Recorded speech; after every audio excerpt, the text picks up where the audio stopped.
சட்டசபையில் முதல்வர் விஜய் 110வது விதியின் கீழ் விவசாயிகள் 75,000 ரூபாய் வரை பெற்றுள்ள பயிர்க்கடன்களை 100% முழுமையாக தள்ளுபடி செய்வதாக அறிவித்தார். கூட்டுறவு வங்கிகளில் 1 லட்சத்திற்கும் மேல் கடன் வாங்கி இருந்தால் 35,000 ரூபாய் வரை தள்ளுபடி செய்யப்படும் என முதல்வர் விஜய் அறிவித்துள்ளார். கருணாநிதி என பெயரை கூறி அமைச்சர் ரஞ்சித் குமார் பேசியது தவறு. அமைச்சர் சார்பில் மன்னிப்பு கேட்டுக் கொள்வதாக முதல்வர் விஜய் தெரிவித்தார். தவிக அரசு பொறுப்பேற்ற 100 நாட்களில் நிறைவேற்றப்பட்ட சாதனைகளை விளக்கும் விதமாக 100 நாள் சாதனை மலர் ஒரு புதிய தொடக்கம் என்ற காலப்பேழை புத்தகத்தை முதல்வர் விஜய் வெளியிட்டார்.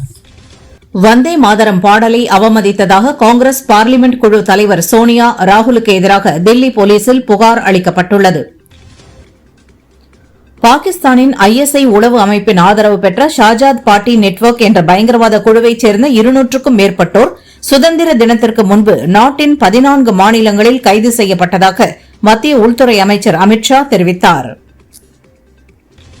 ஹோர்மோஸ் ஜலசந்தியை கப்பல்கள் கடந்து செல்வதற்கான திட்டம் தொடர்பாக ஓமன் உடனான ஒப்பந்தம் விரைவில் இறுதியாகும் என ஈரான் தெரிவித்துள்ளது. புதிதாக நியமிக்கப்பட்டுள்ள நிர்வாகிகளால் பாஜக புதிய உயரத்திற்கு செல்லும் என உத்தராகண்ட் முதல்வர் புஷ்கர் சிங் தாமி தெரிவித்தார். ஹார்மோஸ் ஜலசந்தி விவகாரத்தில் ஈரான் அமெரிக்கா இடையே மேற்கொள்ளும் ஒப்பந்தத்தில் ஓமன் தலையிட்டால் அந்நாட்டின் மீது குண்டு வீசப்படும் என அமெரிக்க அதிபர் டிரம்ப் எச்சரித்துள்ளார்.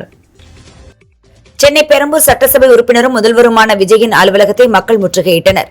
பெரம்பூர் தொகுதிக்கு உட்பட்ட சோலைவாயில் பகுதியில் அடிப்படை வசதிகளை செய்து தர கோரிக்கை விடுத்தனர்.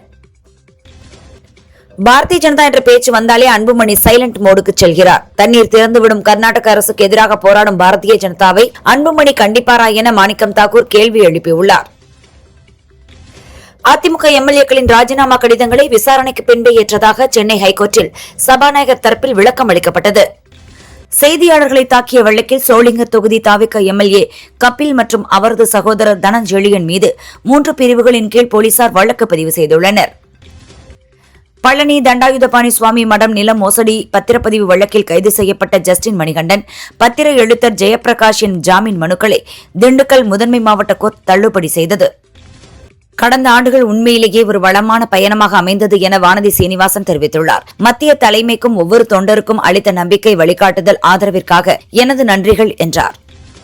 துரதிருஷ்டவசமாக தமிழகத்தில் எல்லாமே அரசியலாக்கப்படுகிறது என துணை ஜனாதிபதி CP ராதாகிருஷ்ணன் வேதனை தெரிவித்தார். தமிழ்தாய் வாழ்த்து ஏன் முதலில் பாடப்படவில்லை என்று கேட்கின்றனர், அது அவமானம் என்கின்றனர் என்றார். சென்னை திருவனந்தபுரம் தொழில் வழித்தட திட்டத்தை செயல்படுத்த மத்திய அரசு பரிசீலிக்க வேண்டும் என டெல்லியில் மத்திய நிதியமைச்சர் நிர்மலா சீதாராமன் தலைமையில் நடந்த கூட்டத்தில் பங்கேற்ற அமைச்சர் கீர்த்தனா கோரிக்கை விடுத்துள்ளார். பாஜகவில் புதிய நிர்வாகிகள் நியமனம் செய்யப்பட்டுள்ளனர். 13 பேர் துணைத் தலைவர்களாகவும் 8 பேர் தேசிய பொதுச் செயலாளர்களாகவும் 16 பேர் தேசிய செயலாளர்களாகவும் புதிதாக நியமிக்கப்பட்டுள்ளனர். செங்கல்பட்டு, விழுப்புரம் மாவட்டங்களில் இன்று ஓரிரு இடங்களில் இடி, மின்னல் மற்றும் பலத்த காற்றுடன் மிதமான மழை பெய்யக்கூடும் என சென்னை வானிலை மையம் தெரிவித்துள்ளது. மறைந்த முன்னாள் அமைச்சர் செங்குட்டுவன் மீதான சொத்து குவிப்பு வழக்கில் அவரது மகன் உள்ளிட்ட 4 பேருக்கு சிறை தண்டனையை உறுதி செய்து சென்னை ஹைகோர்ட் தீர்ப்பளித்துள்ளது. கார்ப்பரேட் நிறுவனங்களை எதிர்கொள்ள அரசு நடவடிக்கை எடுக்க வேண்டும் என வணிகர் சங்க பேரமைப்பு மாநில தலைவர் விக்ரமராஜா வலியுறுத்தியுள்ளார். 5 ஆண்டுகளில் 10 லட்சம் கடைகள், வணிகர்கள் மற்றும் கட்டட உரிமையாளர்கள் காணாமல் போகும் அபாயம் உள்ளது என எச்சரித்தார். உத்தரப்பிரதேசத்தைச் சேர்ந்த மாவட்ட விரைவு நீதிமன்ற நீதிபதி ஒருவர் 4 மாதங்களில் 10 வழக்குகளில் 22 பேருக்கு மரண தண்டனை விதித்து தீர்ப்பு வழங்கி பரபரப்பை ஏற்படுத்தியுள்ளார். காரைக்காலில் போக்சோ வழக்கில் இளைஞர்களுக்கு ஆயுள் தண்டனையும் 4 லட்சம் ரூபாய் அபராதமும் விதித்து காரைக்கால் சிறப்பு நீதிமன்றம் அதிரடி தீர்ப்பு வழங்கியுள்ளது. பயிர்கள் சேதமடைகின்றன என்பதற்காக யானைகள் வழித்தடத்தை அடைக்க முடியாது என சுப்ரீம் கோர்ட் திட்டவட்டமாக தெரிவித்துள்ளது. யானைகள் நடமாட்டத்திற்கு தடைகள் களைய தேவையான நடவடிக்கை குறித்து மத்திய அரசு அறிக்கை தர உத்தரவிட்டுள்ளது. துபாய் குளோபல் வில்லேஜ் சீசன் 31 திருவிழா விரைவில் துவங்க உள்ளது. ஸ்டால் அமைக்க தொழில் முனைவோர், உணவு பிராண்ட்கள் உள்ளிட்ட நிறுவனங்கள் விண்ணப்பிக்கலாம் என அறிவிக்கப்பட்டுள்ளது. டிவி விவாதம் போல் சட்டசபை விவாதம் நடந்து கொண்டிருக்கிறது. ஆக்கப்பூர்வமான விவாதம் நடக்க வேண்டும் என்று மக்கள் விரும்புவதாக கோமதேக பொதுச் செயலாளர் ஈஸ்வரன் கூறினார். சுதந்திர தினத்தன்று தேசிய விடுமுறை விதிகளை மீறியதாக தமிழகத்தில் நடத்தப்பட்ட சோதனையில் 242 தொழில் நிறுவனங்களுக்கு தொழிலாளர் நலத்துறை அபராதம் விதித்தது. டெல்லி மாணவர் ஆரியன் நிஷாத் லஞ்சத்தால் பாதிக்கப்படுவோர் பொதுவெளியில் புகார் அளிக்க பிரத்யேக இணையதளம் தொடங்கியுள்ளார். bribes.foi என்ற அந்த இணையதளத்தில் உங்கள் பெயர் குறிப்பிடாமலேயே புகார் பதியலாம். பாஜகவில் புதிதாக நியமிக்கப்பட்டுள்ள நிர்வாகிகளுக்கு பிரதமர் மோடி வாழ்த்து தெரிவித்துள்ளார். கட்சியை பலப்படுத்துவதிலும் பொதுமக்கள் சேவையிலும் அவர்கள் தங்களின் சிறப்பான பங்களிப்பை வழங்குவார்கள் என்பதில் எனக்கு முழு நம்பிக்கை உள்ளது என்றார். பாஜகவின் தேசிய மகளிரணி தலைவர் பொறுப்பிலிருந்து வானதி சீனிவாசன் விடுவிக்கப்பட்டார். புதிய தலைவராக சத்தீஸ்கரைச் சேர்ந்த ரூப்குமாரி சௌத்ரி நியமிக்கப்பட்டுள்ளார். ஆங்கிலேயர் ஆட்சிக் காலத்தில் கொண்டுவரப்பட்ட நிலவரி முறை விவசாயிகள், நில உரிமையாளர்கள் பயன்பெறும் வகையில் ரத்து செய்யப்படுவதாக அமைச்சர் செங்கோட்டையன் அறிவித்துள்ளார். எதிர்கால சுகாதார அச்சுறுத்தல்களுக்கு ஏற்ப நவீன மற்றும் விரிவான பொது சுகாதார சட்டம் இயற்றப்படும். வீடு, மருத்துவமனை அல்லாத இடங்களில் பிரசவம் பார்ப்பது குற்றம் என புதிய பிரிவு சேர்க்கப்படும் என்று அமைச்சர் அருண்ராஜ் தெரிவித்தார். தமிழகத்தில் 70 வயதுக்கு மேற்பட்ட சுமார் 38 லட்சம் மூத்த குடிமக்கள் வருமான உச்சவரம்பு எதுவுமின்றி மருத்துவ சிகிச்சைகள் பெறும் வகையில் முதியோர் காப்பீட்டுத் திட்டம் செயல்படுத்தப்படும் என அமைச்சர் அருண்ராஜ் அறிவித்தார். 30 வயது மற்றும் அதற்கு மேற்பட்ட மக்களுக்கு அரசு மருத்துவமனைகள் மற்றும் ஆரம்ப சுகாதார நிலையங்களில் ஆண்டுக்கு ஒருமுறை 14 அடிப்படை பரிசோதனைகள் கட்டணமில்லாமல் செய்யப்படும் என்று அமைச்சர் அருண்ராஜ் தெரிவித்தார். நத்தம் நிலத்தில் குடியிருக்கும் பிரச்சினை இல்லாத இடங்களுக்கு பட்டா வழங்க வேண்டும் என சட்டசபையில் செங்கோட்டையன் கோரிக்கை வைத்துள்ளார். இதற்காக சிறப்பு திட்டத்தை உருவாக்கும் பணி நடைபெற்று வருகிறது என்றார். சார் பதிவாளர் அலுவலகங்களுக்கு நேரில் செல்லாமல் ஆன்லைன் மூலம் பத்திரப்பதிவு செய்யும் வருகையில்லா ஆவணப்பதிவு திட்டத்தை முதல்வர் விஜய் இன்று துவக்கி வைத்தார். அதிமுக எம்எல்ஏக்கள் சுய விருப்பத்தின்படிதான் ராஜினாமா செய்தார்களா என விசாரணை நடத்தி திருப்தியடைந்த பிறகே அவர்களின் ராஜினாமாவை ஏற்றதாக சென்னை ஐகோர்ட்டில் சபாநாயகர் பிரபாகர் பதில் மனு தாக்கல் செய்தார். தமிழகத்தில் போர்க்கால ஆட்சி பொறுப்பேற்று 100 நாட்களை நிறைவு செய்துள்ளது. இது மக்களுக்கான அரசு என்பதை முதல்வர் விஜய் நிரூபித்துள்ளார் என்று சபாநாயகர் ஜே.சி.டி. பிரபாகர் தெரிவித்தார். போதைப்பொருள் குறித்து தகவல் கொடுத்ததால் தான் கோவை கல்லூரி மாணவர் அமுதன் கொலை செய்யப்பட்டுள்ளார். சென்னை, திருப்பூர், வேலூர் என பல பகுதிகளில் கொலை நடந்துள்ளது என சட்டசபையில் எதிர்க்கட்சித் தலைவர் உதயநிதி பேசினார். மாணவர்களுக்கு இடையிலான தகராறே கோவை மாணவன் கொலைக்கு காரணம். போதைப் பொருளால் கொலை என்று எதிர்க்கட்சிகள் குற்றம் சாட்டிய நிலையில் சட்டசபையில் அமைச்சர் நிர்மல்குமார் விளக்கமளித்தார். திருவொற்றியூர் கோவை மாணவர்கள் கொலை வழக்கில் எந்த ஒரு அரசியல் தலையீடும் இல்லாமல் நேர்மையான முறையில் விசாரணை நடக்கும் என்று சட்டசபையில் அமைச்சர் ராஜ்மோகன் தெரிவித்தார். ஸ்டேடியத்தில் போதைப்பொருள் பயன்படுத்தியதாக வெளியான புகாருக்கு ஏற்கனவே விளக்கம் அளித்துவிட்டேன். அதன் பிறகு ஆதாரமின்றி பேசக்கூடாது என்று உதயநிதி கேள்விக்கு அமைச்சர் சரத்குமார் பதிலளித்தார். சட்டசபையில் ஊழல் குற்றச்சாட்டுகள் குறித்து ஆளுங்கட்சி மற்றும் எதிர்க்கட்சி உறுப்பினர்களுக்கிடையே காரசார விவாதம் நடந்தது. அப்போது பேசிய சபாநாயகர் பிரபாகர், பொத்தாம் பொதுவாக ஊழல் பற்றி பேசுவதை அனுமதிக்க முடியாது, அமைச்சர்கள் ஆதாரத்துடன் ஊழல் பற்றி பேச வேண்டும் என அறிவுறுத்தினார். சட்டசபையின் கண்ணியம் குறித்து எதிர்க்கட்சித் தலைவர் உதயநிதிக்கு ஓ பன்னீர்செல்வம் கற்றுக் கொடுக்க வேண்டும். முதல்வர் பேரவைக்குள் வரும்போது எதிர்க்கட்சித் தலைவர் அமர்ந்திருக்கிறார் என சட்டசபையில் அமைச்சர் ரமேஷ் பேசினார். காவிரி ஆணையத்தின் உத்தரவுப்படி தமிழகத்திற்கு கர்நாடக அரசு தண்ணீர் திறக்காதது ஏன் என கேள்வி எழுப்பிய சுப்ரீம் கோர்ட், காவிரி மேலாண்மை ஆணையத்தின் உத்தரவுப்படி தமிழகத்திற்கு நீர் திறக்க வேண்டும் என உத்தரவிட்டது. சட்டசபைக்கு சபாநாயகர் தான் தலைவரே தவிர முதல்வர் அல்ல என பன்னீர்செல்வம் சட்டசபையில் சபாநாயகரிடம் தெரிவித்தார். முதல்வர் வரும்போது எழுந்து நிற்க வேண்டிய அவசியம் இல்லை. அப்படியானால் எதிர்க்கட்சித் தலைவருக்கும் எழுந்து நிற்க வேண்டுமா என கேட்டார். சட்டசபையில் சபாநாயகருக்கு எழுந்து நின்று மரியாதை செலுத்த வேண்டும் என்பதில் எந்த சந்தேகமும் இல்லை. முதல்வர் வரும்போது எழுந்து நின்று மரியாதை செலுத்துவது கட்டாயமில்லை என்று சபாநாயகர் பிரபாகர் தெரிவித்தார். புதுச்சேரிக்கு கிராமப்புறங்களில் இருந்து கல்லூரியில் படிக்க வரும் மாணவ மாணவிகளுக்கு இலவச பஸ் இயக்க நடவடிக்கை எடுக்கப்பட்டு வருவதாக அமைச்சர் நமச்சிவாயம் தெரிவித்தார். தமிழகத்திற்கு எந்த வகையில் தீமைகள் வந்திருந்தாலும் அது திமுக மூலம் மட்டும்தான் வந்திருக்கும் என்று அமைச்சர் நிர்மல்குமார் குற்றம் சாட்டினார். நாங்கள் எழுப்பிய கேள்விகளுக்கு பதிலளிக்காமல் எங்கள் மீது பழி போடுகின்றனர். எந்த துறைக்கு யார் அமைச்சர் என்பது தெரியவில்லை என்று சட்டசபையில் இருந்து வெளிநடப்பு செய்த பின் உதயநிதி தெரிவித்தார். காங்கிரஸ் எம்பி ராகுல் மீதான சொத்து குவிப்பு குற்றச்சாட்டு மிக தீவிரமானது என்றால் விசாரணை அமைப்புகள் அமைதியாக இருப்பது ஏன் என சுப்ரீம் கோர்ட் கேள்வி எழுப்பியுள்ளது. வரும் 20ஆம் தேதி வரை அலகாபாத் ஹைகோர்ட் இந்த வழக்கை விசாரிக்கக்கூடாது எனவும் உத்தரவிட்டுள்ளது. சிபிஐ வழக்கிருக்கும் அதிமுக முன்னாள் எம்எல்ஏக்கள் 2 தாவேகாவில் சேர்த்திருக்கிறார்கள். ஊழலை பற்றி பேச தாவேகாவுக்கு எந்த அருகதையும் இல்லை என்று முன்னாள் அமைச்சர் OS மணியன் தெரிவித்தார். எண்ணூர் கொசஸ்தலை ஆற்றில் இறந்து மிதக்கும் மீன்களால் நோய் தொற்று ஏற்படும் அபாயம் உள்ளது. அந்த மீன்களை அப்புறப்படுத்துவதோடு பாதிக்கப்பட்ட மீனவ குடும்பங்களுக்கு இழப்பீடு வழங்க வேண்டும் என நயினார் நாகேந்திரன் வலியுறுத்தியுள்ளார். சினிமாக்களில் கற்பனையை தவிர்க்க முடியாது என சென்னை ஹைகோர்ட் தெரிவித்துள்ளது. ஜனநாயகன் படத்தில் பாப்பாப்பட்டி கிராமம் அவதூறாக சித்தரிக்கப்பட்ட காட்சியை நீக்க கோரி தொடர்ந்த வழக்கை முடித்து வைத்தது. மோடியின் பார்வையில் நான் ஒரு அறிவுசார் நக்சல், அதில் நான் பெருமைப்படுகிறேன் என தில்லியின் முன்னாள் முதல்வர் அரவிந்த் கெஜ்ரிவால் கூறினார். இந்தியாவுக்கு எதிராக யாரேனும் பேசினால் நான் அதனை முழுமையாக எதிர்ப்பேன் என்றார். ஸ்டாலின் தலைமையிலான திமுக ஆட்சி மீண்டும் விரைவில் வரும் என சட்டசபையில் சாத்தூர் ராமச்சந்திரன் தெரிவித்தார். அப்பாவை காணோம் என சொல்கிறீர்கள், அவர் வரும் நேரத்தில் நீங்கள் பல பேர் இங்கே இருக்க மாட்டீர்கள் என்றார். தமிழகத்தில் முதன்முறையாக அரசு மருத்துவமனைகளில் டைப் 1 நீரிழிவு நோயால் பாதிக்கப்பட்டுள்ள 18 வயதுக்குட்பட்ட குழந்தைகளுக்கு ஆண்டு முழுவதும் இன்சுலின் மருந்துகள் வழங்கப்படும் என்று அமைச்சர் அருண்ராஜ் தெரிவித்தார். தவேகாவின் 100 நாள் ஆட்சியில் 546 குற்ற சம்பவங்கள் நடந்துள்ளதாக திமுக செய்தி தொடர்பாளர் பரந்தாமன் குற்றம் சாட்டியுள்ளார். பத்திரிகை சுதந்திரம் பறிக்கப்பட்டதாகவும் தெரிவித்தார். டெல்லியில் மத்திய வெளியுறவு அமைச்சரை சந்திக்க செல்லும் மீன்வள அமைச்சர் ஸ்ரீநாத்திடம் மீனவர்கள் கோரிக்கை மனு அளித்தனர். இலங்கை சிறைகளில் உள்ள 47 தமிழக மீனவர்களின் உயிருக்கான உத்தரவாதத்தை இந்திய இலங்கை அரசுகள் உறுதிப்படுத்த வேண்டும் என வலியுறுத்தினர்.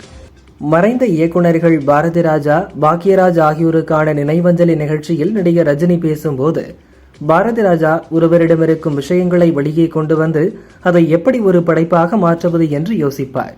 பாக்யராஜிடம் கதை சொன்னால் ஒருபுறம் அந்த கதையை உள்வாங்கிக் கொண்டு மறுபுறம் அந்த கதையை எப்படி வேறுவிதமாக கொண்டு போகலாம் என்று யோசிப்பார். இருவரும் கடவுள் அனுப்பிய குழந்தைகள் என்றார். குறைந்த மதிப்பிலான கொள்முதலுக்கு 3 அடுக்கு குழு அறிக்கை தேவையில்லை என மின்தொடர் அமைப்பு கழகம் தெரிவித்துள்ளது. உற்பத்தியாளர் சம்பந்தப்படாத GCC பணி, வீட்டு பராமரிப்பு சேவை ஒப்பந்தங்களுக்கும் விலக்கு என தெரிவித்துள்ளது. சமூகம், குடும்பம், தனிமனித அளவில் ஆரோக்கியம், மகிழ்ச்சியை மேம்படுத்த பாசிட்டிவ் ஹெல்த் பாலிசி உருவாக்கப்படும் என சட்டசபையில் அமைச்சர் அருண்ராஜ் தெரிவித்துள்ளார். இது தொடர்பாக அனைத்து தகவல்களும் மக்களுக்கு கிடைக்க நலம் 360 என்ற செயலி அறிமுகப்படுத்தப்படும் என்றார். IRS பணியை ஏன் ராஜினாமா செய்தீர்கள் என்று பலரும் என்னிடம் கேட்டார்கள். எங்கள் தலைவரை நம்பி ராஜினாமா செய்யாமல் வேறு யாரை நம்பி ராஜினாமா செய்ய முடியும் என அவர்களிடம் கூறியதாக அமைச்சர் அருண்ராஜ் தெரிவித்தார். மதுரை மீனாட்சி சுந்தரேஸ்வரர் கோயில் கும்பாபிஷேகம் செப்டம்பர் 17ஆம் தேதி நடக்கிறது. கும்பாபிஷேகத்திற்கு முதல்வர் விஜய் வர வேண்டும். அன்று உள்ளூர் விடுமுறை அளிக்க வேண்டும் என கலெக்டரிடம் திருவண்ணாமலை ஆதீனம் ஸ்ரீ கருணாநிதி சுவாமிகள் மனு அளித்தார். தமிழகத்தில் போதைப் பொருட்கள் வணிகம், அதன் விளைவாக நடக்கும் குற்ற செயல்களை தடுத்து சட்டம் ஒழுங்கை பாதுகாக்க வேண்டும். கடந்த ஆட்சியைப் போல் புதிய ஆட்சியிலும் இதே நிலை தொடருவது சரியல்ல என்று அன்புமணி தெரிவித்தார். பாஜவில் புதிய தேசிய அளவிலான நிர்வாகிகளை நியமித்து பொதுச் செயலர் அருண் சிங் அறிவித்துள்ளார். தமிழகத்தைச் சேர்ந்த மா வெங்கடேசன் தேசிய செயலாளராக நியமனம் செய்யப்பட்டுள்ளார். 100 நாட்களில் 39 லட்சத்திற்கும் அதிகமான சான்றிதழ் வழங்கப்பட்டுள்ளன. விண்ணப்பம் கொடுத்த 15 நாட்களுக்குள் சான்றிதழ் வழங்க முதல்வர் உத்தரவிட்டுள்ளார் என அமைச்சர் செங்கோட்டையன் தெரிவித்துள்ளார். 2026 சட்டசபை தேர்தலின் போது கொடுத்த வாக்குறுதிகள் எதுவும் கொண்டுவரவில்லை.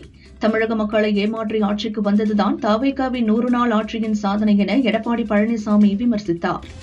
தொழில் நகரங்களில் லோ வோல்டேஜ் பிரச்சினையால் கோடிக்கணக்கான ரூபாய் மதிப்பிலான இயந்திரங்கள் பழுதாகியுள்ளது. மின் தேவையை கையாள தெரியாத தவேகா அரசு மக்கள் மீது தேவையற்ற பொருளாதார சுமையை ஏற்றியுள்ளதாக நயினார் நாகேந்திரன் தெரிவித்தார். தமிழகத்திற்கு 11 மருத்துவக் கல்லூரிகள் கொண்டு வந்த பெருமை பழனிசாமியை தான் சாரும் என சட்டசபையில் பேசிய அதிமுக MLA தளவாய் சுந்தரம் கூறினார். அதிமுகவும் பழனிசாமியும் கொத்தடிமை என்று சொல்கிறார்கள். ஆனால் சாதித்து காட்டியது பழனிசாமியும் அதிமுகவும் தான் என்றார்.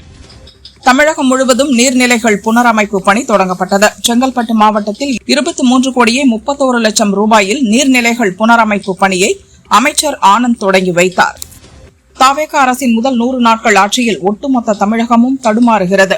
மக்களின் அன்றாட பிரச்சினைகளுக்கு தீர்வு காண வேண்டிய அரசு ரீல்ஸ் போடுவதையே வேலையாக செய்கிறது என அமமுக பொதுச் செயலர் TTV தினகரன் கூறினார். மத்தியில் ஆளும் பாரதிய ஜனதா அரசின் மதச்சார்பற்ற கொள்கைகளுக்கு எதிரான போக்கை வீழ்த்துவதே இடதுசாரிகளின் முதன்மையான அரசியல் கடமை என்று இந்திய கம்யூனிஸ்ட் கட்சியின் மாநில செயலாளர் வீரபாண்டியன் தெரிவித்தார். அனைத்து அரசு துறைகள், பொதுத்துறை நிறுவனங்கள் மற்றும் உள்ளாட்சி அமைப்புகளில் குத்தகை முறை நியமனங்களை ரத்து செய்துவிட்டு காலியாக உள்ள பணியிடங்களை நிரப்ப வேண்டும் என தமிழக அரசை அன்புமணி வலியுறுத்தியுள்ளார். பேரிடர் பாதிப்புகள் குறித்து விரிவாக ஆராய்ச்சி செய்ய ஓய்வு பெற்ற IAS அதிகாரி திருப்புகழ் தலைமையில் குழு அமைக்கப்பட்டது. அந்த குழு அளித்த அறிக்கையை சட்டசபையில் தாக்கல் செய்ய வேண்டுமென சௌமியா அன்புமணி கோரிக்கை விடுத்தார்.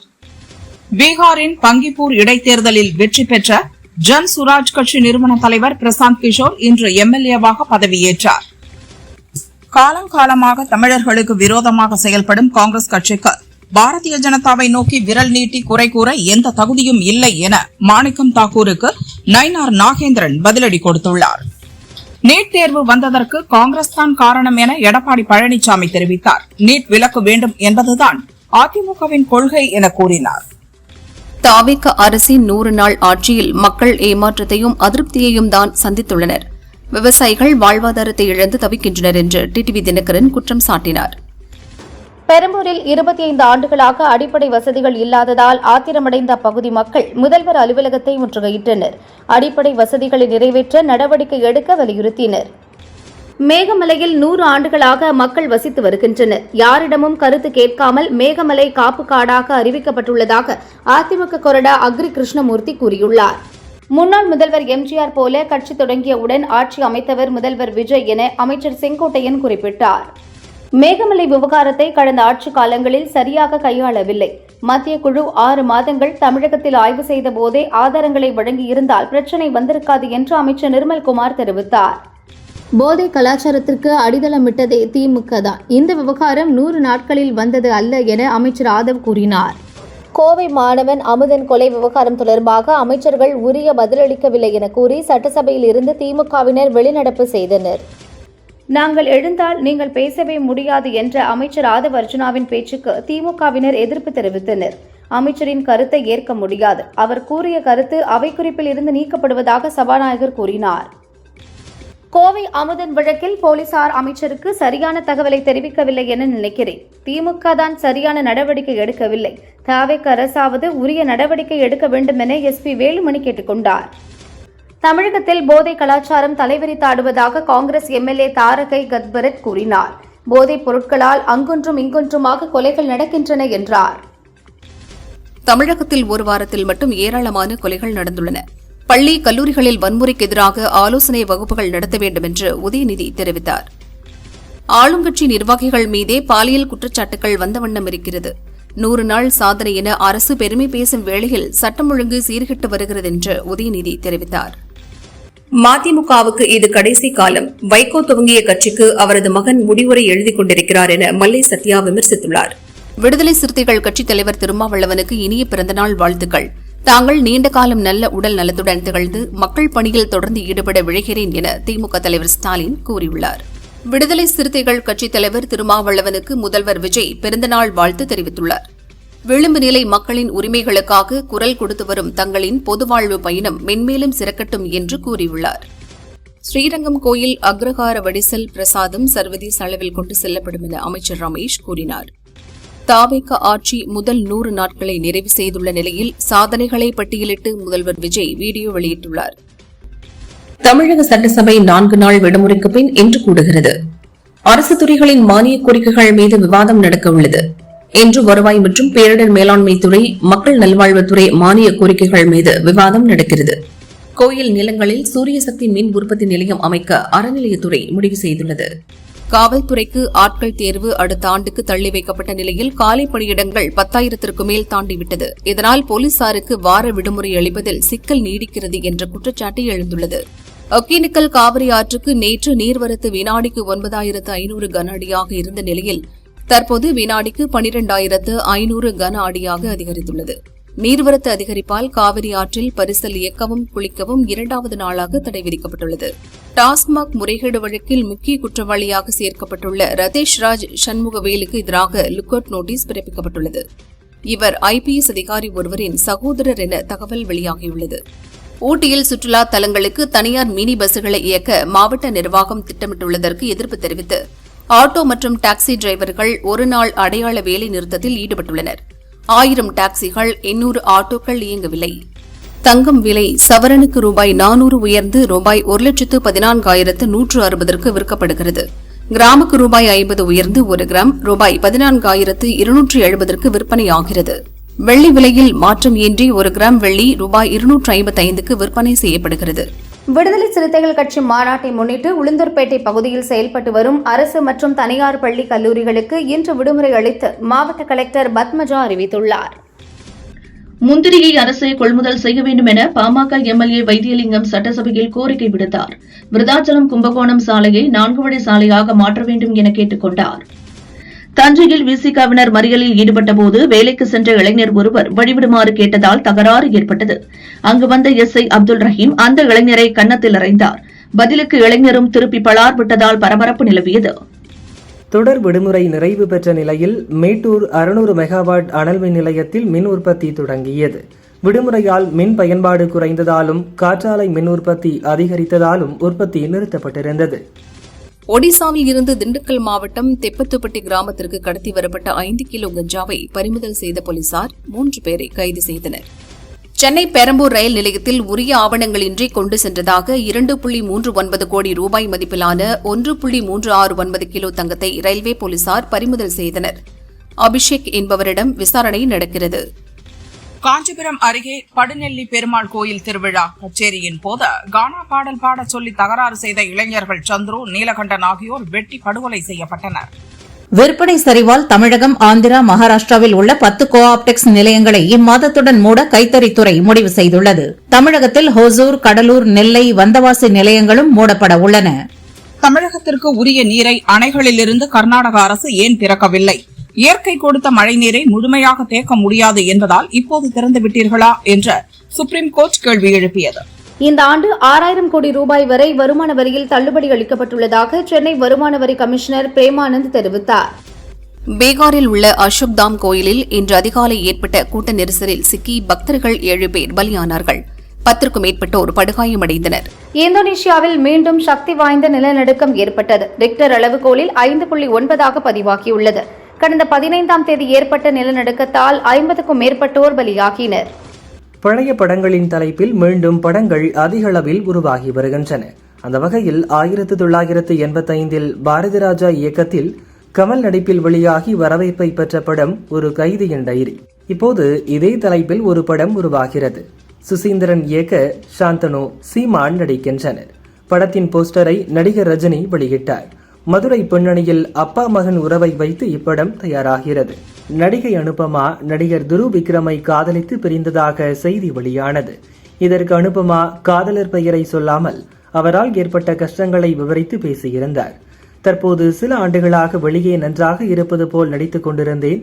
மன உளைச்சலால் கண்ணில் பிரச்சனை ஏற்பட்டு அறுவை சிகிச்சையும் செய்தேன். மன அழுத்தம், பதற்றம், கை கால் நடுக்கம், தொடர் தலைவலி, எடை குறைவு போன்ற தீவிர உடல்நலக் குறைபாடுகளை சந்தித்தேன் என கூறியுள்ளார்.